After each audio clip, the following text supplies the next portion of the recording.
And welcome back, everyone, to the Crash the Pond podcast. It is a Monday, April 6th edition of the show. And Jake, it just feels so right to be doing these on a Monday. Something about it just hits different when we're actually doing it on the day that we're supposed to. I don't know if you feel the same, though. I do. I think it also just like sets the week off better in some ways for me in general. It's like it gets me in the routine of doing the show when it's supposed to be. It kind of lays everything out better throughout the week, I think, on the whole. And so Yep. I agree. It's nice to be doing it at this time. It's nice.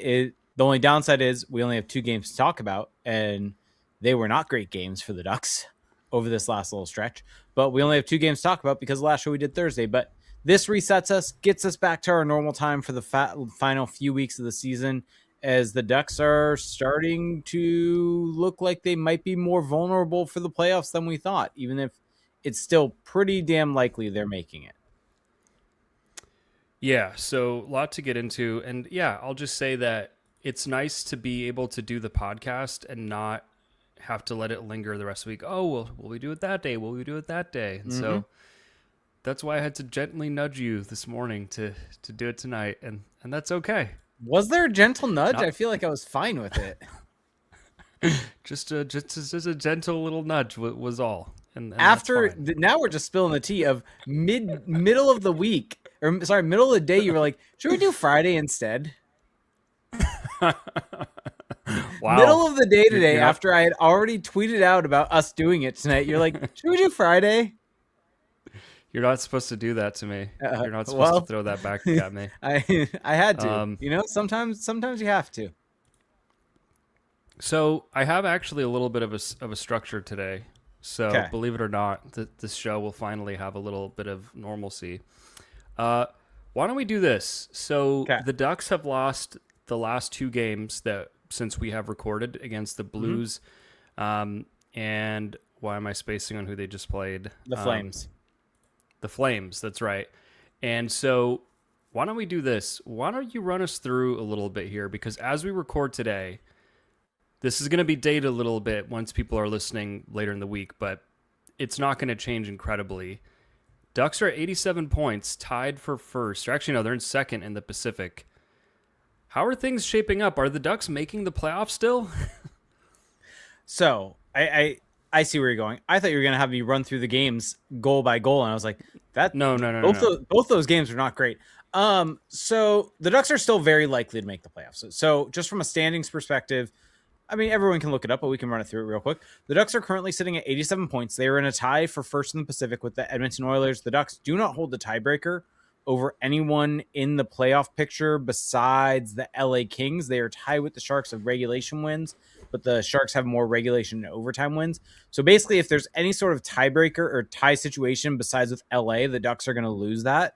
So the Ducks currently are tied with the Oilers for first in the Pacific, but the Oilers hold the tiebreaker. Then Vegas sits third in the Pacific with 86 points in 77 games, so 1 point back of the Ducks. Then the first wild card is the Utah Mammoth at 86 points in 76 games. Central team, so it doesn't really factor in. They're likely to be in as the first wild card. So I would, if you're a Ducks fan, or everyone listening to this Ducks fan, I say that a bunch, but you can kind of throw Utah out of this. To be honest, they're really irrelevant to the conversation. Nashville sits at 81 points in 76 games.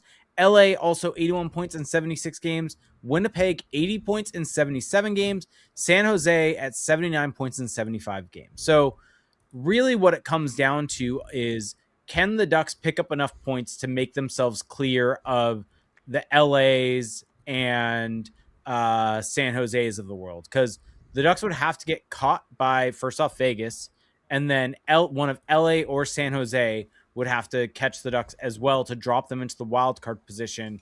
And then one of Nashville, Winnipeg, and whichever San Jose or LA does not knock them out of the wild card would have to jump them as well.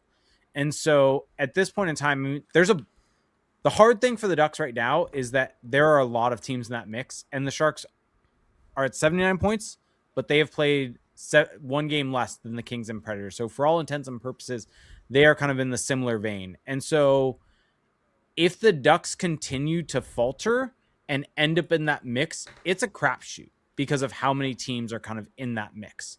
The thing going for the Ducks is that they have a pretty decent cushion. If the Kings if the Kings were to win tonight, they would be, what would it be, 83 points. So they would be 4 points back of the Ducks. To me, the Sharks are kind of the bigger issue from a standings or play perspective, not play perspective, but schedule. If the Sharks win tonight and if they win on Wednesday, they will find themselves 4 points back of the Ducks. But then the game on Thursday is Ducks Sharks. That game could mean a ton if the Ducks end up losing tomorrow to Nashville, which, first off, as we talked about this, if the Ducks get jumped in the Pacific, Nashville, like, that's a massive game as well tomorrow. Because that's points for Nashville to pick up if the Ducks drop into the wild card position, where it puts Nashville in a better spot to jump the Ducks.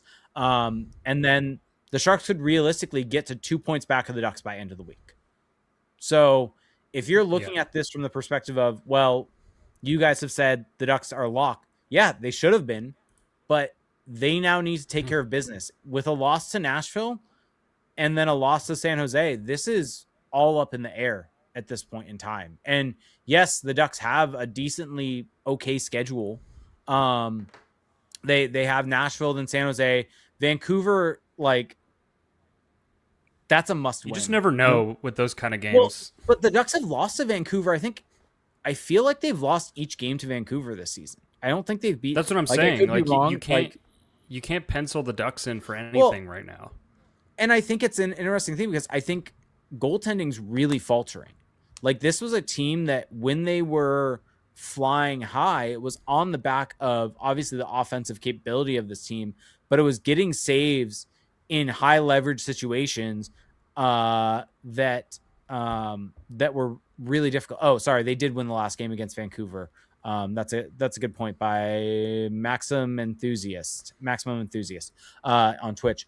But this team, when they were flying from a record perspective, they had all the offensive things going. The defense was extremely suspect still, but goaltending was kind of covering that up.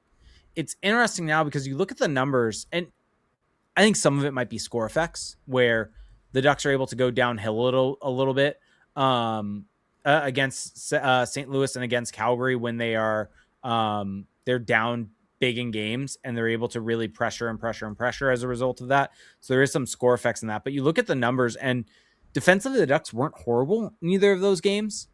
And that kind of, in some way, like Calgary, they gave up a lot of breakaways and odd man rushes. So maybe it's a tracking issue with expected goals. Did they not against the Blues?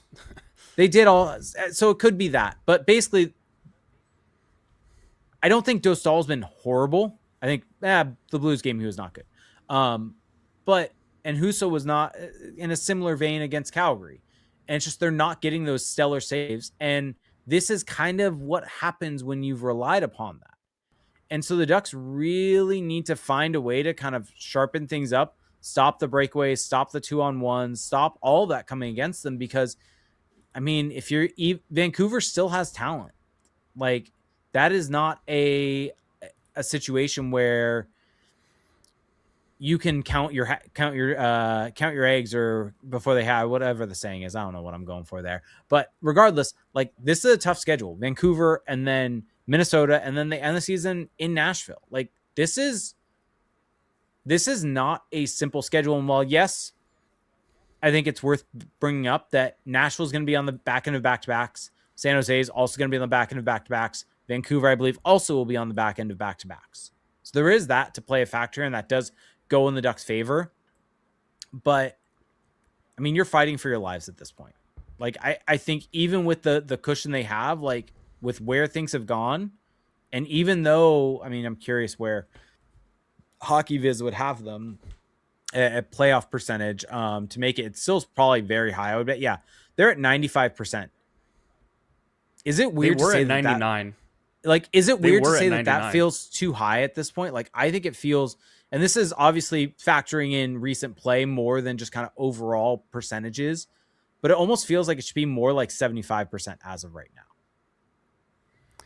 So I think that is a bit of an overreaction because even if they continue their struggles, they still have a 6 point edge on the second wild card team, and Yeah. so they can slide and just slide down into the second wild card spot. The Well, teams behind the teams behind them still have a lot of work to do. Like the gap is narrowing, but I think for them to straight up not make the playoffs, yeah, I would be surprised if that were to happen. that's why 75% is still well above 50. But I think that it's close. I mean, one of Nashville or LA is going to win tonight, putting the second wild card 4 points back of them. Right. Like there is that. Right. Like And the game in hand plays a factor there. So it is a bit tighter than just 6 points. If you're like, by the time people are listening to this, they're going to know who wins that game. But I mean, Nashville winning is better for the Ducks in this situation, and specifically not going to overtime, which the Kings somehow have done. right, but Like even if those teams catch them, the Ducks can just slide into the wild card. Like the Ducks have a spot to fall essentially. Yes, they do. That's why I think that they're almost a lock to make it. But Fair. two or three games of the math going a certain way could. This is as of today.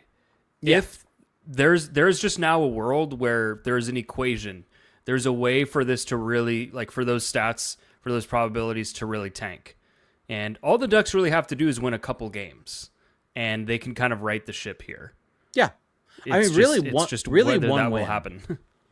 Like, Yeah. I mean, just kind of walking through it real quick. Like, let's say LA wins the remaining of their games. Let's say they go undefeated. They have 6 games left, so that puts them with 12 points. I mean, that puts them at 93 points as the maximum that they can get, if my math is right. At San Jose would be a similar 93 points if they won out completely. The Ducks could get there with what? 3 wins? Yeah, 3 wins puts them above 93. If my math is mathing. Yeah. It might not be. Yeah. So, like, if the Ducks get 3 wins out of this situation, they can't be caught. Like, they do control their own destiny here, and that is worth repeating. Well, 3 wins with puts them at 93. Three wins puts them at 93. So if it's LA, they're above LA. Like, they hold the tiebreaker Okay. over LA in that situation, at least. But yeah, like, they need to have at least it's 3 it's wins. getting dicey. But It's also, it's like, like you it's can't, slightly like, uncomfortable. LA's not likely going to win all of their games down the stretch. San Jose's likely not going to win all their games. Like, it's highly possible that it's only going to take like 90 or 91 points to make the playoffs. Well, that's why I still think high 90s is a good percentage, because if I were to flip it and That's fair. if the Ducks were in the Kings position, or if the Ducks were in the Sharks position, or the Jets or whatever, I would say, well, yeah, it's close on paper, but you have all these teams to jump. Yeah. And there you don't control what happens. Like, there's still so many things that have to go right for those other teams, and so for the Ducks to lose their spot, I think that something catastrophic would have to happen. Yeah, the only reason why I'm kind of saying this is I think if they hadn't lost, let's see, 1, 2, 3, 4, they've lost 5 games in a row. Like, I think that is really what's driving me going down to like 75% is like what we've seen from this team is that they'll win a bunch of games in a row and they will also lose a bunch of games in a row. And Yes. I think that like, it's not out of the question that they lose out just with how they've played with the teams that, like, it's not like, it's unlikely, but the point here is that, like, this is up for grabs, and I think it's lower than 90% because of what we've seen. They need to right their ship, and really they need to just shore things up defensively, and get some better goaltending, or else they're going to be like, let me ask you this. How much of this do you actually put on Dostal and Husso?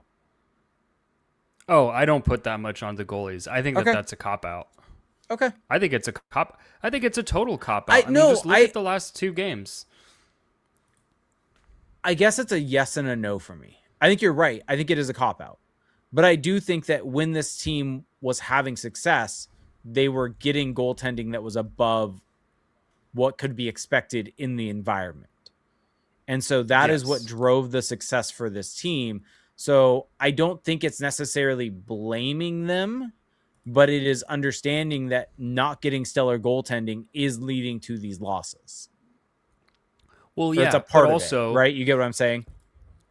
yeah, it's a part of it. But I mean, look at the Blues game. Look at the goals they gave up. I mean, just like some of the worst defending you'll ever see. Slot shots, wide open backdoors, two Yeah, backdoors. Like there's really two goals true. that you'd really like to see Dostal get a save on, but you're not winning any game in the NHL when you're defending like they did that game. Because yeah, you True. and this is the thing that's been pissing me off about the narrative around the goaltending and around this team a little bit is that people will say, or just in general, like the Ducks will carry the play for large portions of the game, but if you make 3 to 4 to 5 grade A mistakes that lead to grade A chances, you're really putting yourself behind the 8 ball, and it's really hard to win because every team in the NHL has skill and can punish you. And yeah, if your goalie's not going to bail you out, it's going to be harder. So, and for me especially, I'm looking at it now as kind of a playoff style. And in a playoff game, yeah, you can carry the run of play and you can be better. And they have been better defensively overall as of late. But they're coming down from such a high place that they're still below average. And so it's just too many mistakes, too many catastrophic mistakes. And I don't know, you just kind of reap what you sow when you play that way. And I think now we're just kind of all over the place. As you said, we were going to have structure, and now we don't. But I think that this is where this is the early part of the show. Well, this is, I think, where you and I have the most fun is just vibing and vamping. But this kind of, I think, goes back to a conversation. I think you weren't doing the show. I think it was me and Patrick. I may have brought this up. I can't fully remember. But a pet theory of mine was that I thought the Ducks were potentially, in some ways, getting overrated defensively by some of the models out there, including HockeyViz, which is the one that you and I have really kind of gravitated to at some point.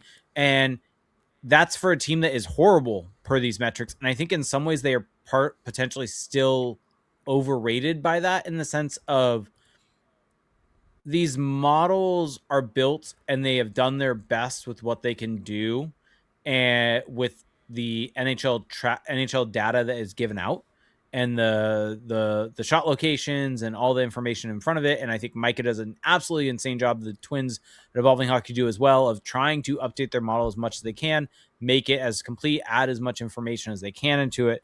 But at the end of the day, it's never going to be quite as good as a manually tracked model where you can add in pre-shot movement, everything like that. And I think in the grand scheme of things, when you get a large enough sample, for the most part, a shot at one location being a pre-shot movement that makes it a 30% chance going in versus that same shot being a 5% chance eventually washes out as a team takes enough shots from all of these different locations. But I think the Ducks, in some ways, they have given up so many more odd man rushes. They've been so much more wide open defensively, so many more slot shots in dangerous locations and dangerous situations, that I almost think the models can't account for how bad they consistently are at that. And all of that to say is that, kind of looking at how they're playing, and you kind of look at models and I think looking, as I said, the HockeyViz model says they weren't horrible defensively, but I think in some ways they're not managing that correctly. And I think this kind of goes to your point, and kind of circling back to what you were saying about the defensive miscues, the high leverage mistakes. And that's kind of all what I'm getting out of this the defensive metrics might not properly account for those. And this is coming from both of us being analytics guys, but in some ways you have to avoid those types of mistakes, especially in a single game samples when you hit the playoffs. And I guess this has been a bit of a negative start to the show, but I'm going to turn it into a positive right here. But it's deserved negative for them lose it 5 in a row, but I'm going to turn it into a positive. The Ducks have wanted to play playoff games. They've wanted to play meaningful games down the stretch. Yeah. And they're going to get that. They essentially have regardless of how the playoffs go, they have 5 games here. This is a 5-game playoff series right now that they have. They need to win 3 of the next 2 games. This is a 5-game playoff series that they have to. win 3 of the next 5. You said 3 of the next 2. Did I? They have to go 3 and Pretty 2. sure it's Whoops. pretty 3 and 2. pretty sure it's impossible. You know, find a way. Win 3 of 2 games. No, they have to win 3 of the next 5. Go 3 and 2 over that stretch, and you're in the playoffs. You win your 5-game series, you're in the playoffs. Like, I think that's how fans should view this. That's how the team should view it. Like, yes, it sucks that they've lost these 5 games. Yes, they've been open defensively. Yes, it doesn't feel great. Yes, there's all this stuff happening. But at the end of the day, they have 5 games, and you win more than you lose, and you're in the playoffs. That's simple. Yeah. And there's been so much talk about Lukas Dostal and just, whether he's whether he's a starting goalie, whether he is truly the guy for this team. And you brought up HockeyViz and their expected goal model, and how this season with the NHL changing a lot of its tracking data, how it's kind of a lot of the expected goal models have really lost their accuracy. Essentially, you're seeing a huge disparity between actual goals and expected goals, whereas HockeyViz has been one of the few that has remained sharp. And it's interesting because Evolving Hockey, which is the one that we've talked about a lot in the past, which we talk about almost every show, has Lukas Dostal on the season at a plus 28, plus 27.8 goals saved though expected, which would indicate that he's had a really monster season. And yet when you look at Micah's model, HockeyViz's model, he's at a plus 0.8 for the season. So goals allowed 156, shots faced 156.8 XG. And I think that is probably right. I think that feels a lot more right than plus 28. Because Dostal, I don't think has really been bad. I think that he's just been average for long stretches. He's just kind of been okay. He had one really hot stretch. He had one cold stretch. And right now he's in a little bit of a cold stretch, but he's still... I don't think he's the reason that they're losing games. I also don't think he's the reason that they're having a chance to win a game. Like, he's not adding win probability, if you want to get really kind of scientific with it. So I think that even the most kind of skeptical model of him and his performance this season still has him at a slightly positive goalie, and that kind of matches my own eye test. And I don't think we're at the point where it's like, oh, is Lukas Dostal number 1? Because he's giving you what you want. At the end of the day, this is kind of all you need from a goalie, like on the season. Just don't hurt the team. Well, and that's what he's done. And I'm gonna make this another positive. Look at me being positive, as there are people kind of coming at me for being negative this season. But I'm gonna turn this into another just positive. This season. Yeah, fair. I'm gonna turn this into something though that I think this team last year, this happened down the stretch where they were so reliant on goaltending. We talked about Dostal being plus 20 GSAX. He was the largest driver of them making the point jump that they did. Greg Cronin really didn't do a whole lot for that. And this year it's been obviously a lot better with the young players being able to go out there and play their game, that type of stuff. But as we said, a lot of the high or the win streaks were driven with high end goaltending along with those offensive talents coming in.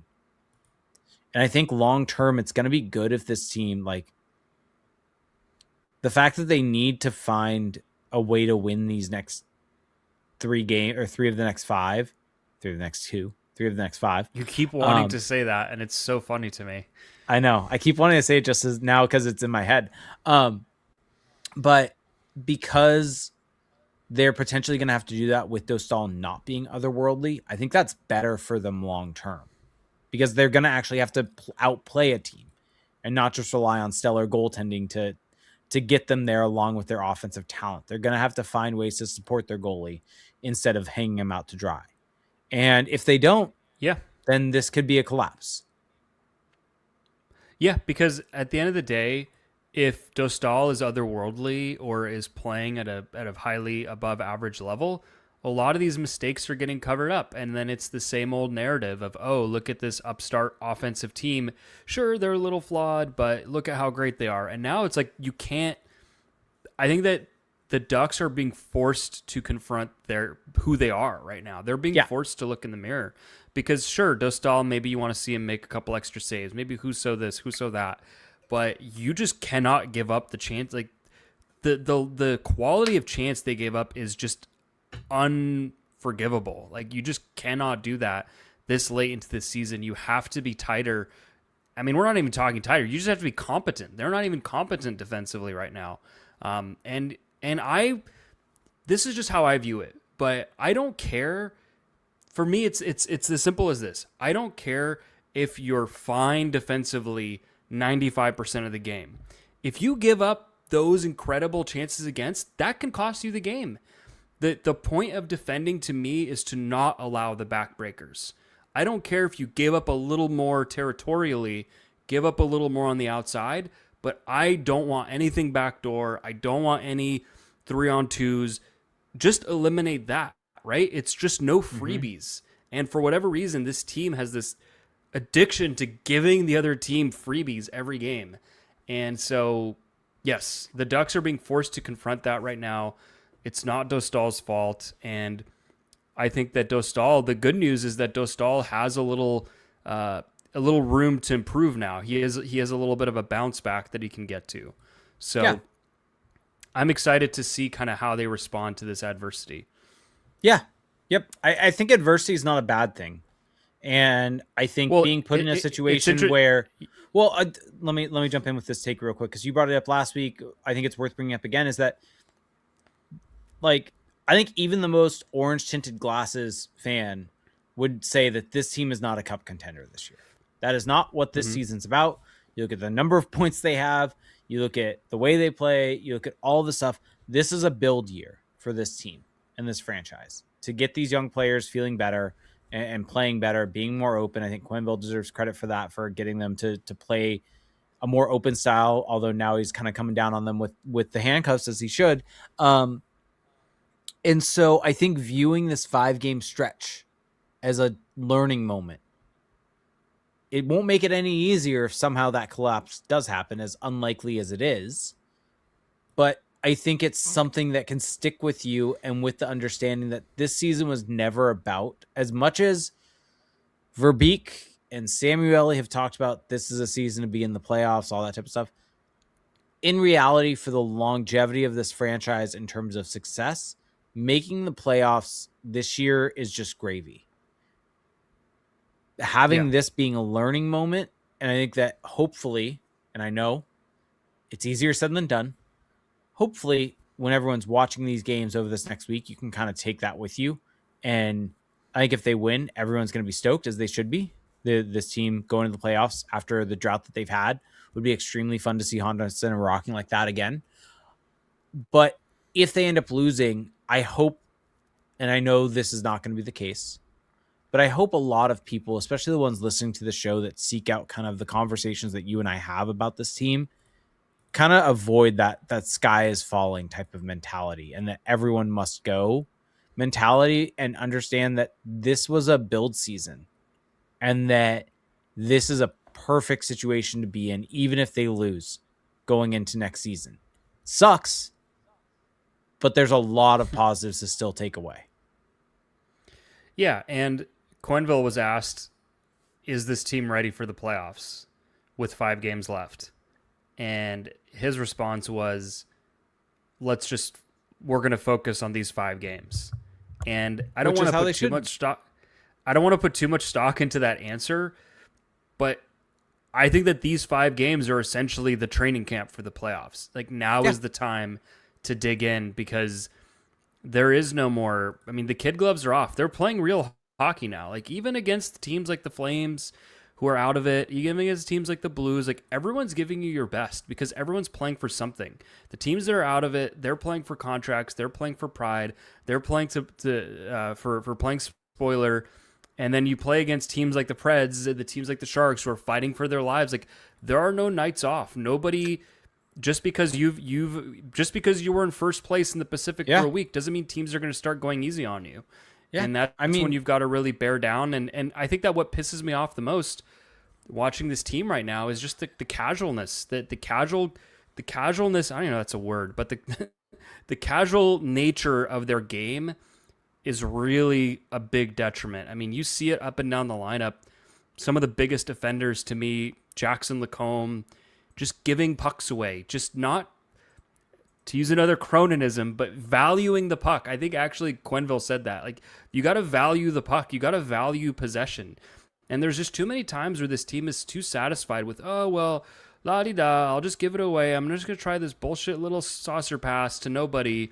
And, oh, it's fine because there's no consequences. It's like, well, now there are consequences. Now there's games in the line. Now there's real points in the line. Now there's going to be playoffs in the line. Like, you gotta just bear down. Like, this is real hockey now. And so that's what's fun about this end of the season. And that's why people should be excited. It's like, okay, like, these kids are growing up before our eyes, and it's a trial by fire. Yeah. And the thing is, you have coaches zeroing in on the team way more than they probably would have in the past.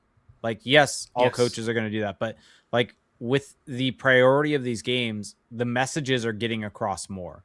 The guys are probably listening to those messages more. And because it's costing them. and looking at the schedule, like you said, like, Nashville is a veteran team that has found themselves in this position. San Jose is kind of very similar to the Ducks, but potentially have a higher end skill threshold than the Ducks with how Macklin Celebrini is playing. Vancouver, like, yes, they are bottom of the league. They have clinched that now. But from that perspective, points is crazy. Like, yeah, from that perspective though, like, there's nothing to tank for anymore, right? Not as if players actually do that, but like, they're just kind of there. And so it might make them feel a bit more free. Minnesota is the one game I see in the stretch where it's like the Wild might be locked in to their playoff series by that point in time. That one is the only one where, like, I think it might be and granted, Minnesota is really good, but it might be a bit of an easier matchup because of that. That would be the one that revving down. Like, I would circle Vancouver and Minnesota as like, these are must-win games right there. And then you find a way to pick up one of the Nashville, San Jose, Nashville games. Yep. Something I wanted to bring up. Okay. Tyson Hines was called up, and he got to play against Calgary, and he played, I believe, 23 minutes. He was on a pairing with John Carlson. What were your impressions of Hines? Because I think it was his NHL debut. Yep. He's a guy who was drafted a little while ago now. He's had a lot of time to marinate in the AHL. What were your impressions of Tyson Hines? Honestly, a lot better than I expected. Like, he is not a player that I've ever been that high on necessarily. He always just kind of felt like an afterthought with the level of prospects the Ducks have on the defensive side. But he came in, I mean, looking at his numbers, like, in a game where I think the Ducks and Flames were pretty 50-50 overall at 5-on-5. He ended up being above 55%. Granted, playing with John Carlson can help in that situation, but I think he's a nice foil for John Carlson. The fact of Carlson just kind of rovers all over the place and finds ways to get all over the ice and get into very unique and interesting positions. And I think Tyson Hines did a good job of just kind of deferring. And that's what he needed to do, and stayed in good position, never really looked out of position throughout the entire game. And I thought he had a very, very good performance, especially one where he was using such a high leverage situation. Yeah. I mean, I was really impressed, and I was kind of reminded that I remember he looked really good in the preseason. He had a good training camp. We thought he might be able to be the seventh defenseman on this team. Yes. And Quenneville actually said after the game that I think he used the word special to describe Tyson Hines' training camp, which I did not expect. The word special doesn't get thrown around a lot. But Tyson Hines has played over 200 games in the AHL. He's at 204 games. And it showed. He played like a pro defenseman. He just did all of the... Honestly, it's kind of an indictment of how the other Ducks defensemen have played, because he just looks so professional in his approach. He was steady. He was keeping a tight gap. He was bodying people up. His physicality was really noticeable. He's huge. I mean, he's 6'3". He's kind of a mammoth out there, and he was just hitting people, also making a smart first pass, also getting involved offensively. he had a few shots, kind of little sifters, getting through traffic, getting involved, and he's not an Olin Zellweger or a Jackson Lacombe when it comes to skating, but I think he gets around pretty good. He's at least an average skater, and it sticks out like a sore thumb on a blue line that's mostly kind of offensive guys or old guys, to have just a competent two-way, maybe a little bit more defensive defenseman. Like I mean, I wouldn't take him out of the lineup. Like, he needs to keep playing until he shows you he should come out. And I don't know what you do about that, because you've got Minchikov now, who's, I think, ready to come back. I guess you just take out Hellison. I guess that's the answer. But I mean, who plays on the right side then? well, that's the predicament that the Ducks are in, because now you've got Ian Moore playing at forward. He was forward today at practice. And you've got Trouba, Carlson, you've got Gudis, Hellison is still there. Like, you've got Minchikov coming back. Like, there's a lot of bodies. Yeah. Yeah. I mean, I still hate, I'm going to die on this hill that I hate the Ian Moore at forward thing. It's pointless. Like, it's useless.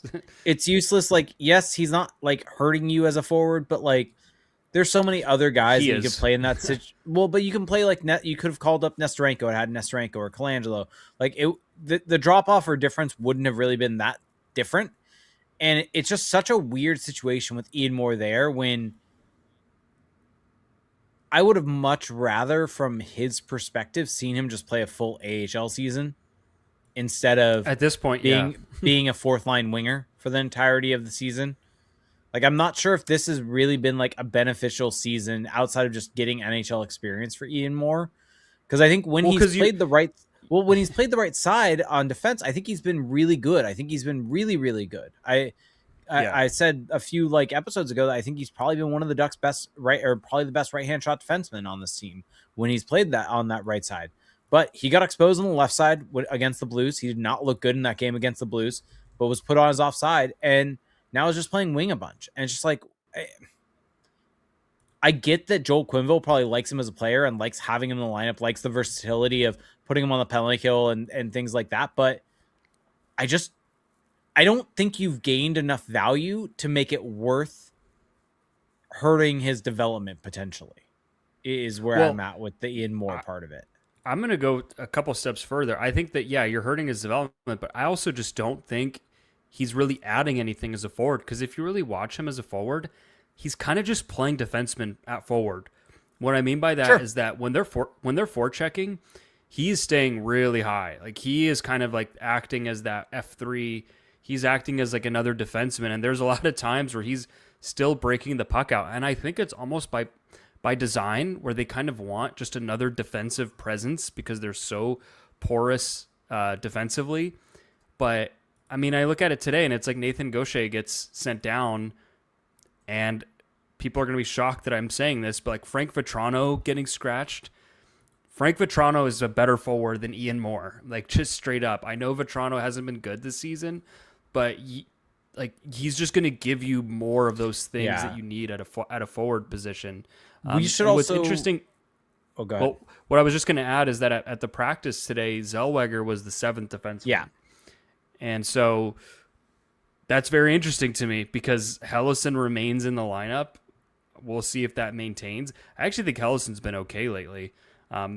But Tyson Hines, like, you just need guys like him. Like, you can't have. I love Olin Zellweger. He's been very solid. He's been one of the Ducks' best defensemen. But they just have too many guys like that. Well, like, guys who are offensive, but not really offensive.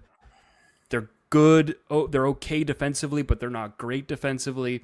Like, I think Minchikov is a lot like that. I think Hellison's a lot like that. Lacombe can be like that at times. Like, Hines is it's just one game. I could be getting ahead of myself, but he's just solid. Watching the Ducks this season has made me value safe defensemen more than ever, I think, because of just the stability that it gives you back there. Yeah, we should run through the practice lines from our good friend of the show, Derek Lee, from today. I'm curious for your take on these lines, actually. But Granlund, Carlson, Seneca. I like Carlson and Seneca together. Didn't they play a little bit in I against think so. Calgary? Yeah. I know Carlson and Seneca were together, but yeah, Yeah. I mean, there's going to be flaws with every line they put together, but I Yeah. like just the all offense look. What Sure. about this second line of Kreider, Paling, Terry? I mean, that's supposed to be the adult line, clearly. That's supposed to be the Yes. line that doesn't get you in trouble. Can I just say this? Sure. What does Kreider do? I mean, What he does he just do? I've said this that I think Kreider's biggest value for this team has been the late game situations because he has found ways to tip pucks in those situations, help them find goals, find space. That's been his biggest value add for this team is those 6-on-5 late game situations. It feels like he's had an impact in there, and that's where he's largely made the most of his impact. But I feel like at 5-on-5, he's just been kind of there for the most part. He's just there. Like, yeah. And like, yeah, that's just kind of I think who he is. And so I think that this is I think it's a little bit of a waste of Terry. I'm not sure what else you can really do with Gauthier out of the lineup and with McTavish playing the way he is. I would honestly rather just see McTavish slot up in that situation. I'd rather see Killorn, McTavish, Terry, to be honest. Like I think that in some ways Yep. can limit McTavish's defensive issues. You have Killorn, who's an adult out there, Troy Terry, who's good defensively, and can hopefully unlock McTavish because Troy Terry is a guy that is the transitioner of the puck. And so that takes that off of McTavish's handle there.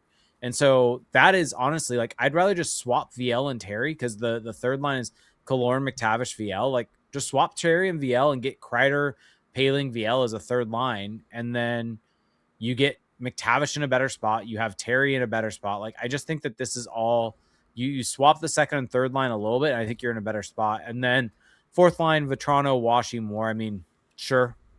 I would rather have Nestorenko there than Moore. Bad. I mean, Well, is there any are they even scratching a forward at this point? They're not, right? They're not. But one thing I want to add is that one thing that became obvious against Calgary to me is that McTavish is just not a bottom six grinder because he doesn't really grind. He doesn't really, like, he's not really that physical. He's not really putting that much pressure on the other team.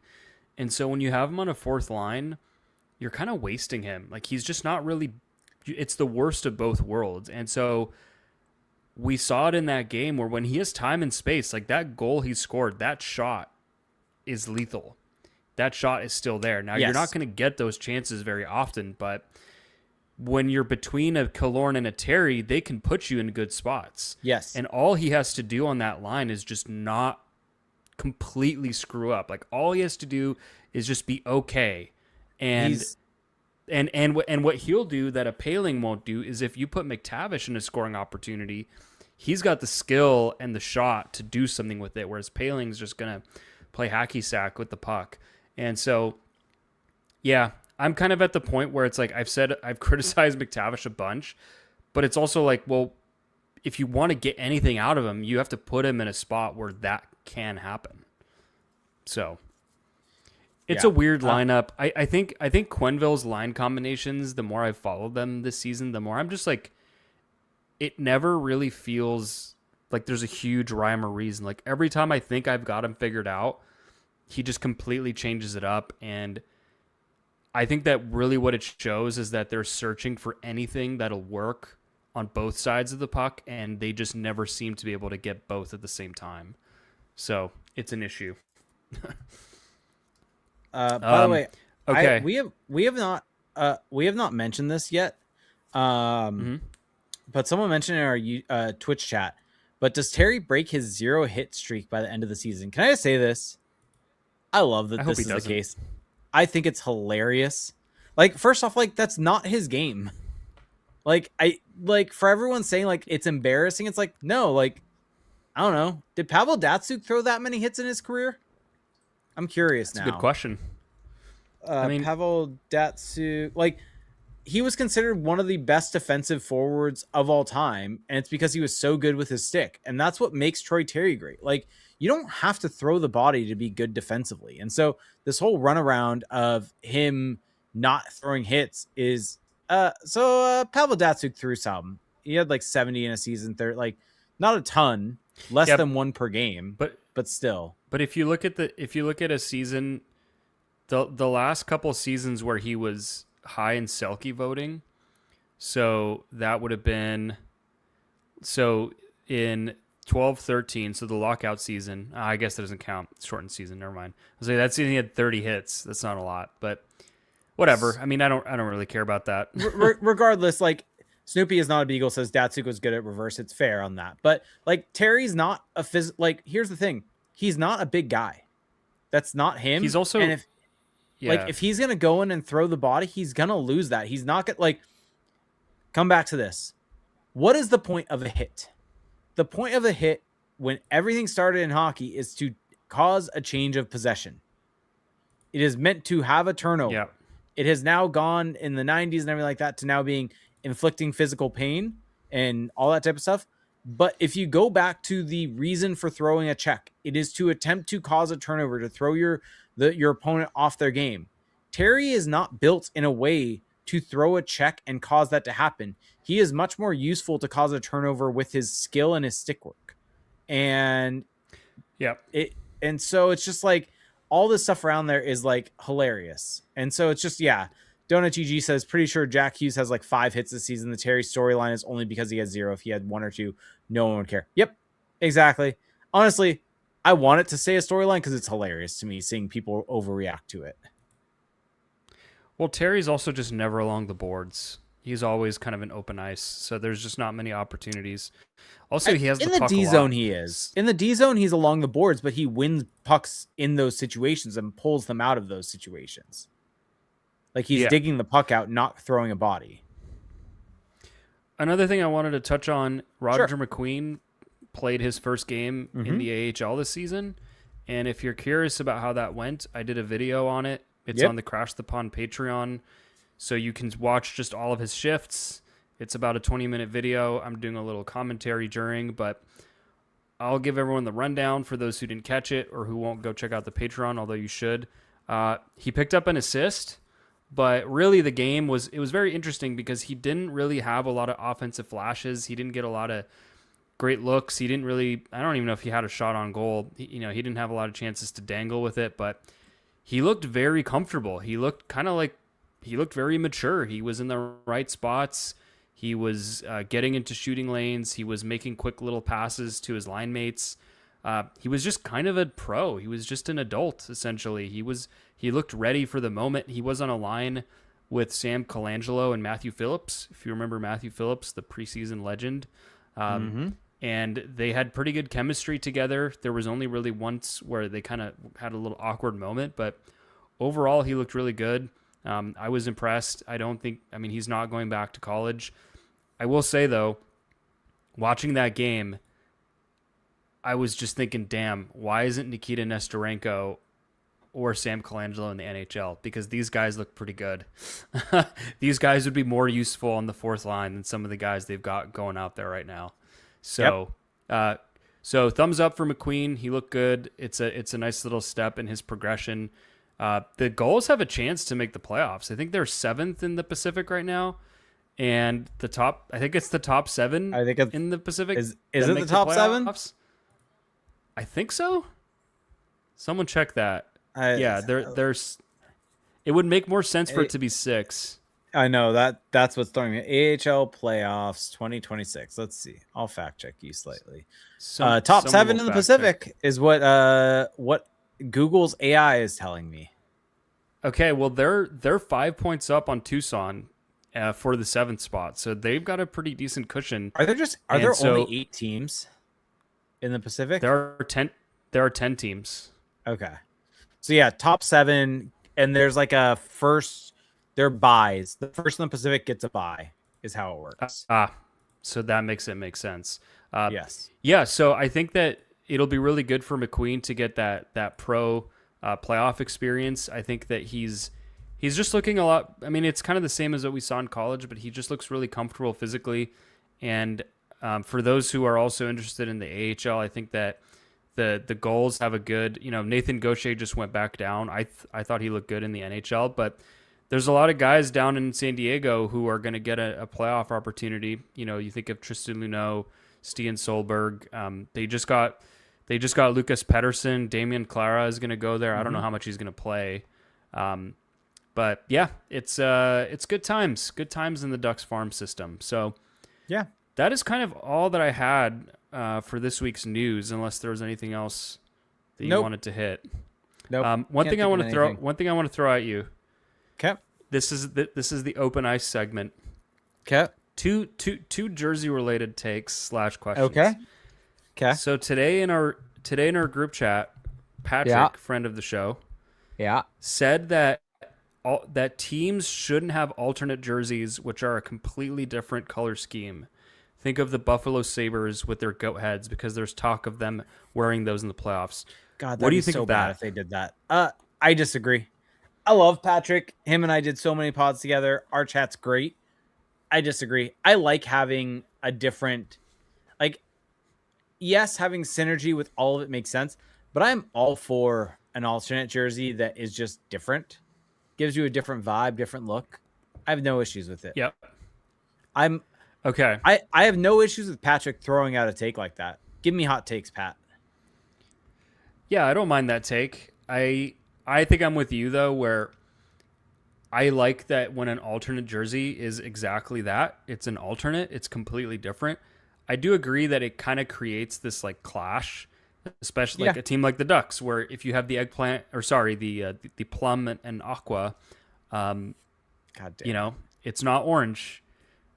Or no, sorry, the royal blue, or forum blue. What do they call the? What we're talking about the Kings now? What was there was like a crazy one.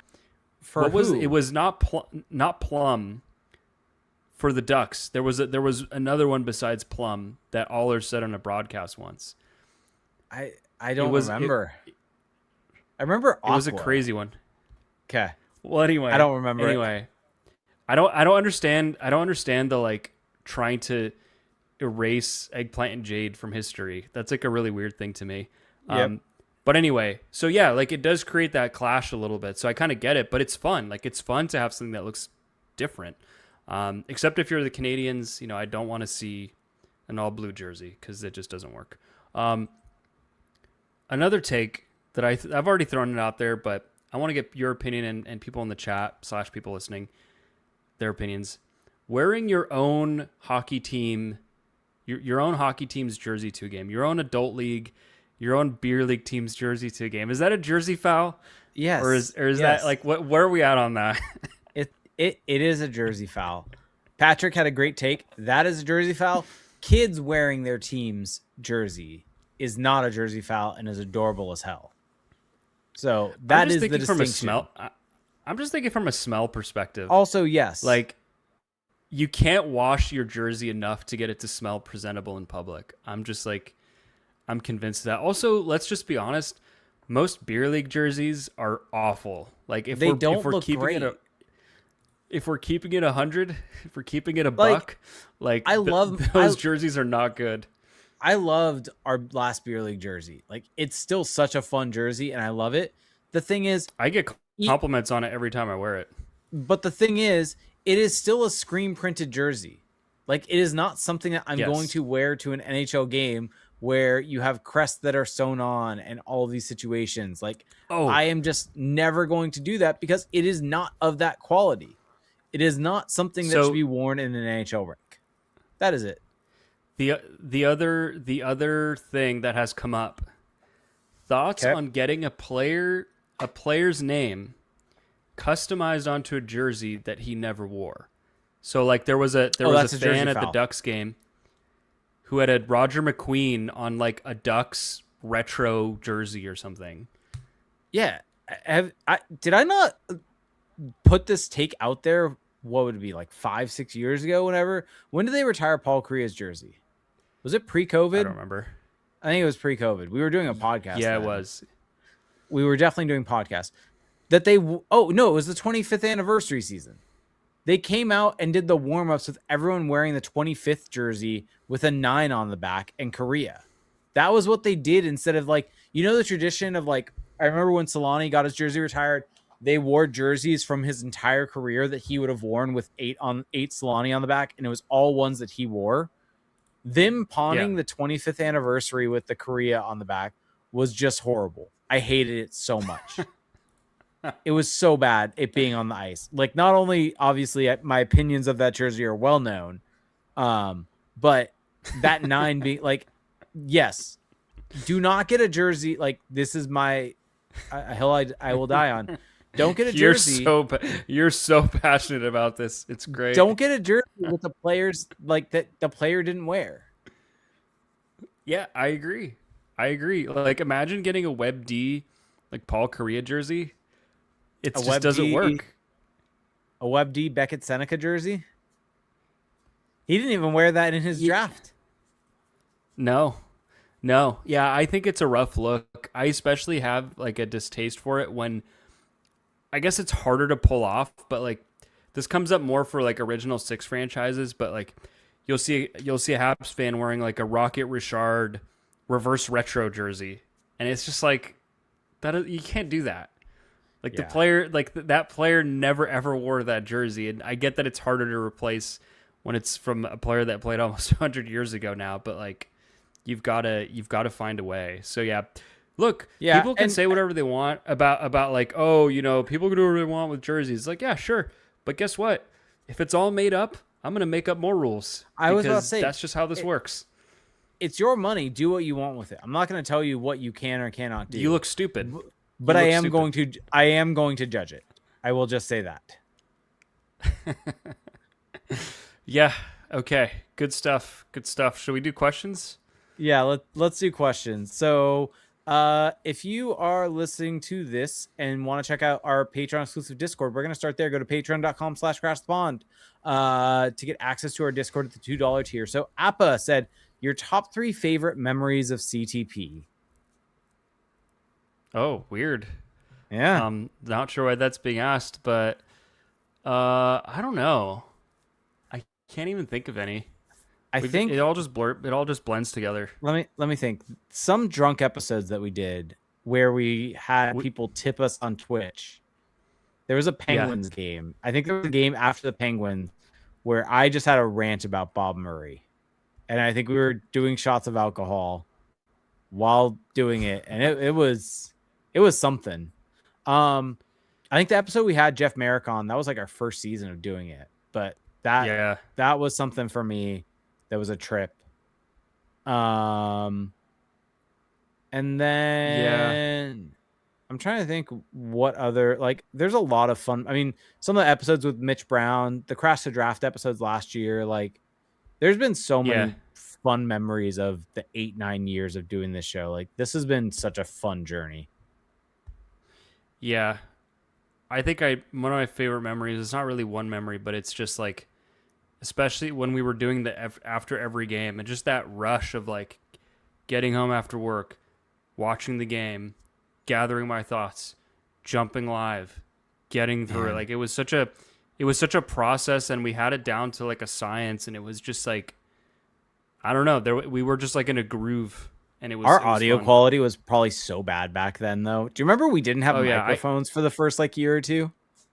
Whenever people show me clips or post those old episodes, I just cringe. I'm like, ugh, like I hate everything. I can't even look at it. It's so bad, but all part of the time. I mean, also, this is actually one of the top, is just like pre-COVID, post-COVID, it's been harder with having kids now, but like all the different things that we would do with the community. Like I also think, actually, let me scratch everything else I've said. Number one thing is building the Crash the Pond community on Discord. I think that's number one. Like number one with a bullet, because there are genuinely people in there that I consider friends that will forever be friends, that I will keep in touch with from this thing that you and I have built.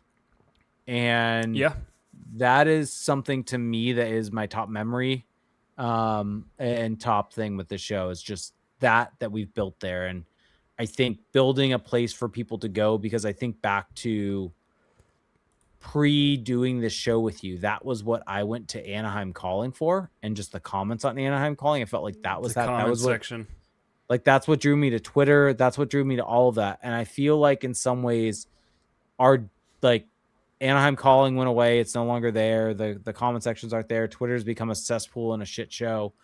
And I think through it all and like everyone has their thing. Some people don't like us. Some people won't like the Discord. Some people don't want to pay for it. And some people prefer Reddit, prefer what is it? Other websites with the different forums and things like that on it. But I think to create a safe place for a lot of different people of different backgrounds, of different viewpoints that may not fit within the norm of hockey fans, and have it be a place for all of us to come and talk about the game, I think is really meaningful to me. Yeah, I agree. So, yeah. Nothing else to add. Nope.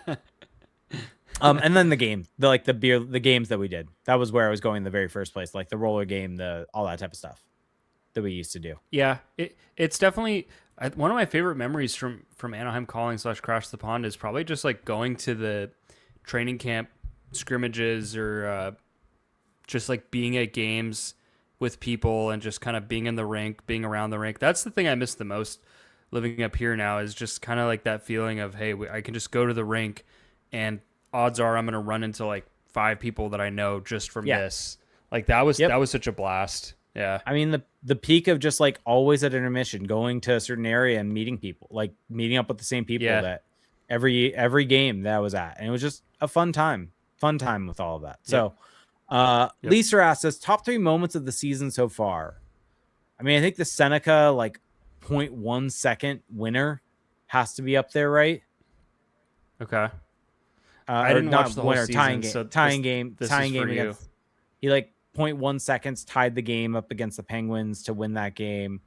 I mean, I think it's just all of the late winners and the drama that's been created by this team and their ability to find goals in those situations. I think that overall, the Seneca one comes to mind right away, but I think it's all the first game or the early game in the season against San Jose where they scored the late goal. I think it was Kreider scored late and then Carlson scored no. Like it's all those games, those late winners that come to mind. Snoopy is not a Beagle brings up there was that dominant like 7 or 5 whatever game against Chicago where they were just utterly dominant against them and had one of the highest expected goals for that this team has ever had. Oh yeah. So there was that.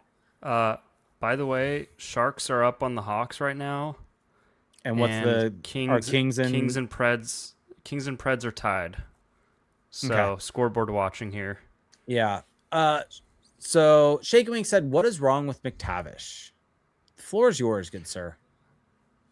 I don't think anything's wrong with him. I just think this is who he is, and you're gonna get. I think now we're in a point where it's like I said. They're putting him in the role that he's just not going to help you in. He's not.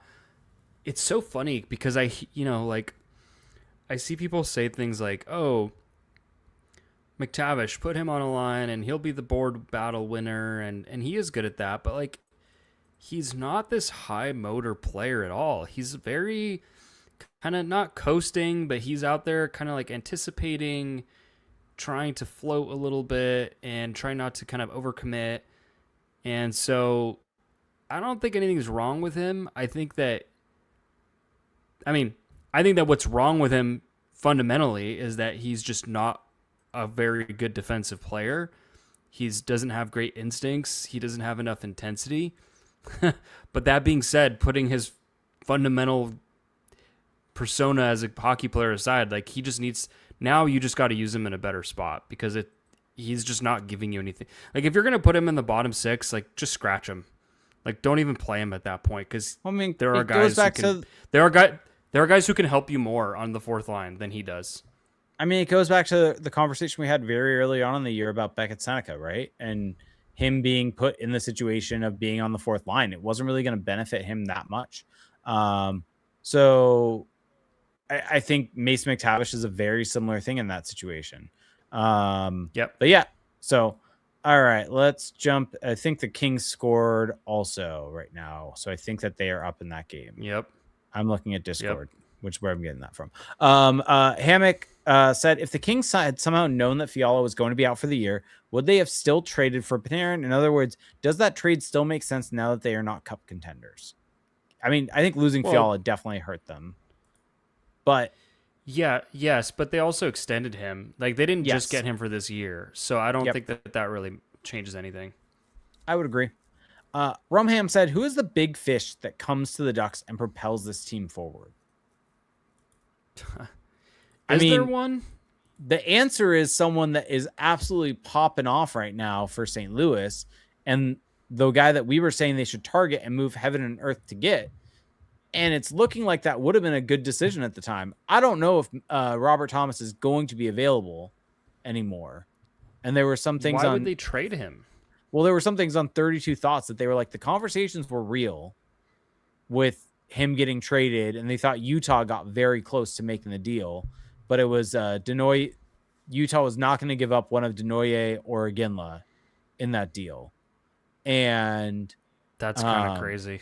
To that be honest, that's kind of crazy. And And Elliot I was like like both that. those guys. Elliot was like, that is, and not discounting it, but he's like, I wonder how much of it was just lighting a fire under Robert Thomas's ass. And they never went to him with an actual trade to waive. They're like but he was like, the conversations were real. This was not just a smoke screen. And so that is the player. Like that is what we like. This is, I guess, my frustration right now with Pat Verbeek is like, it is so obvious what this team needs and that they need to pull off this type of deal. And I think at a certain point, we've heard so many different times that the Ducks are interested, but Verbeek isn't really able to pull off that deal that this team needs. Like, it's great he got John Carlson. It's great he pulled off that deal that is getting a high-end player for this team and rewarding them for the season they had. But that's not what this team needs long-term. And we have still yet to see him come good on pulling off one of these needle-moving type deals for this team long-term.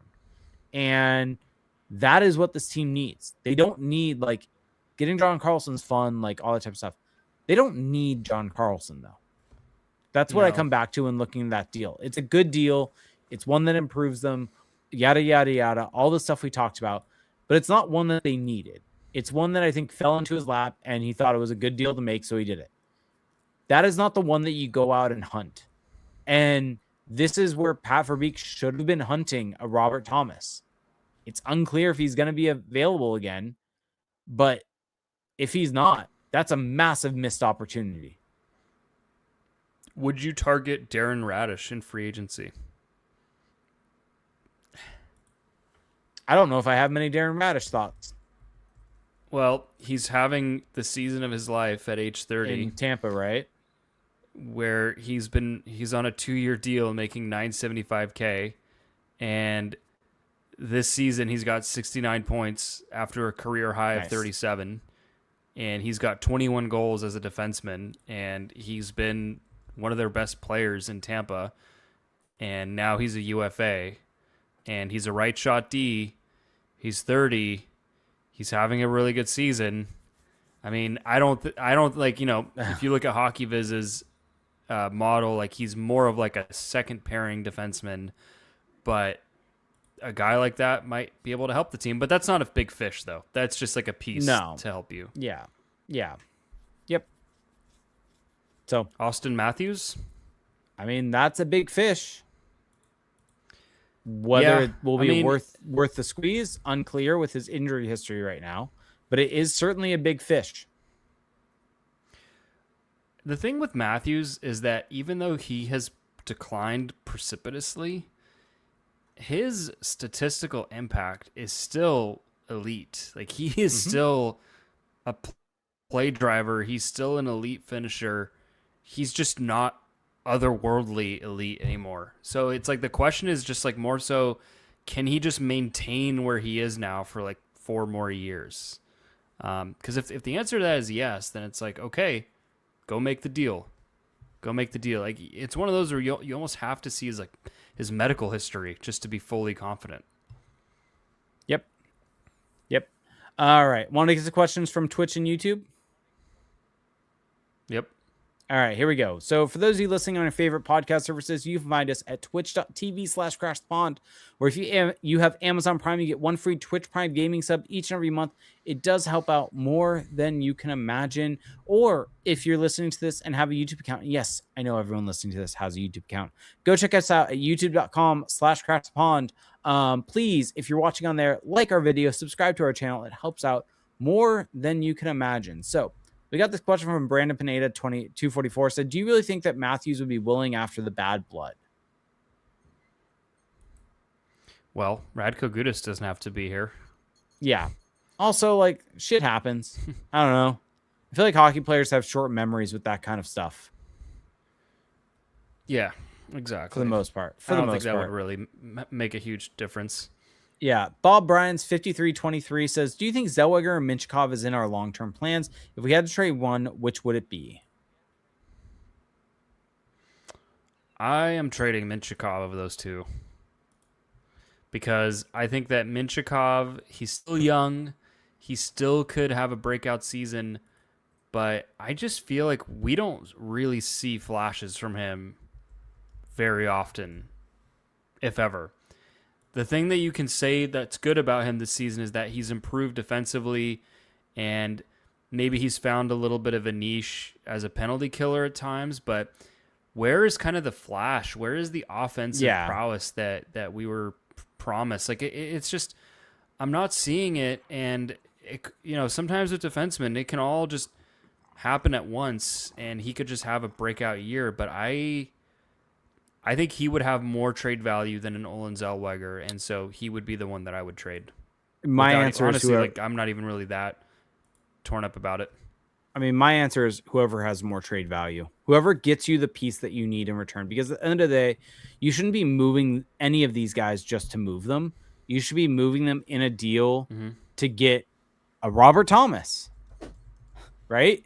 So the answer is whichever of these guys moves the needle in one of those deals, because you have so many other guys that if you lose Zellweger, like, sure. If you lose Minchikov, sure. Like, either way is fine. Like, it's just you do what it needs. And this is where I come back to. You do what it needs to take to get that type of impact player on this team, even if it's an overpay.